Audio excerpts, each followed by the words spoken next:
Thanks for applying. Thank you. What role should the Common Council play in economic development? What goals should the city set for encouraging or discouraging economic development? Sure. Well, I think the city should constantly have an eye on economic development.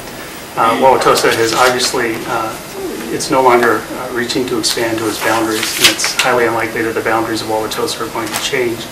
However, within the city limits, there are a number of opportunities that constantly present themselves, some of which are current, and I'll discuss in a minute. There are constantly opportunities, turnover for all manner of reasons. Some initiatives or projects just don't work out the way it's planned. Other businesses might decide to relocate or shut down, what have you. So there's often an opportunity. And while I think Wauwatosa's situation is sometimes characterized as kind of maintenance mode, where it's grown enough, it just needs to keep going the way it is. But again, I think within that there's constantly opportunity, and I think it would be short-sighted to not be working towards constant economic development and find ourselves with no answers or no starting points when such opportunities provide themselves. I think the Common Council has a unique role where they can champion such economic development, and I think the very unique task that the Common Council has is to kind of stitch together the current opportunities with long-term plan.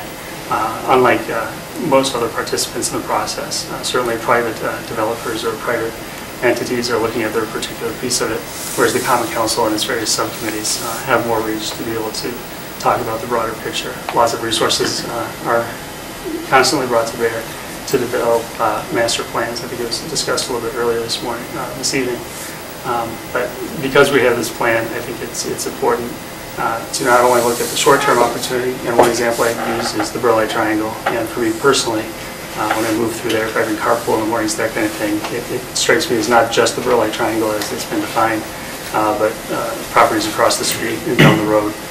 It all is obviously related, but that's one area where there's a kind of current and maybe even past due need to find some development, and one solution that's been discussed, certainly within the committee level and considered, I'm sure, amongst the full council, is the incubator and how to inject some city activity, bring some city resources to bear to kind of spur future development. So there's that immediate question of how do we get things moving now, but also we have to look at what's the long-term picture for that. If we're taking a lease from the current property owner and we're tied in for 99 years, how flexible is that when things go gangbusters and we're happy to step back, or if things completely fall apart, what is the city on the hook for down the road? Another obvious example of that is with the WEDC and changes that have been suggested to bring some of those efforts within the city government proper. The immediate consideration, of course, is how do we help transition, if that's the way we're going to go, how do we transition from what the WEDC is doing now? How do we start to build these internal positions and resources to meet that? And how does the City Council help build a framework for the long-term success? And obviously we can't get it all right out of the gate, so we'll have to have a plan for doing it now and reassessing as time goes by.